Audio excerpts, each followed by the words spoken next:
Thanks for purchasing this tutorial. The aim of this material is to give you some sound practices by which you can teach your dogs to be more committed to and reliable within whatever behavior you're teaching them. So, proofing work. And I've assembled some general concepts and strategies that can be applied to many different behaviors, but also allow for one to follow some easy progressions. And I think that this work is going to mean different things to different people. Like, at the very least, you could walk away with a really good idea of how to build a solid stay behavior. But much more than that, I hope you find ways to increase your dog's overall interest and focus in the training. Or perhaps discover a strategy by which you can pull just a little bit more effort from your dog in a particular area of your training. Or perhaps a management technique that helps your dog to feel more level-headed overall about what they're doing.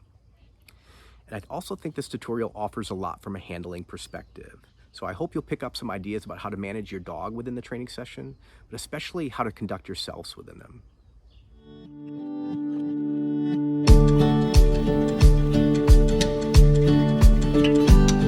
Use a marker to help the dog connect the pieces quicker.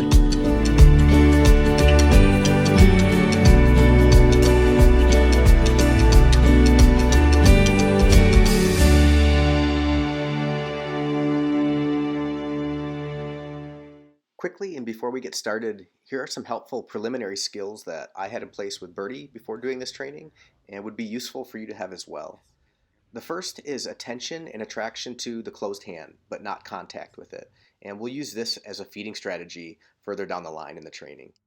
Also, a basic understanding of how to get into 3 different positions: the sit, down, and stand.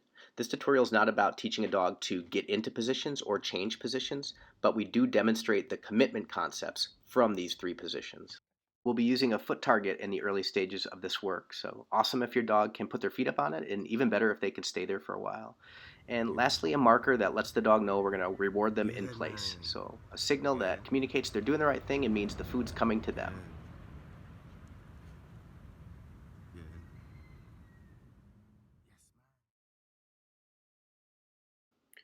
Part of the training we do in this tutorial teaches a dog to be polite and thoughtful in taking food. But you may also want the opposite and have reasons to teach your dog to pursue food and hand targets with intensity and emotion. Certainly I do for precision healing applications and also other areas of my Sport Foundation work. Yes, good girl. Birdie was picking up both skills at the same time, which I think can be pretty easy provided context and clear signaling. But if you've got a dog that is already polite around food, or not confident in their luring, or isn't all that engaged in the training, and if goal of yours is to build power in those areas, then develop that first.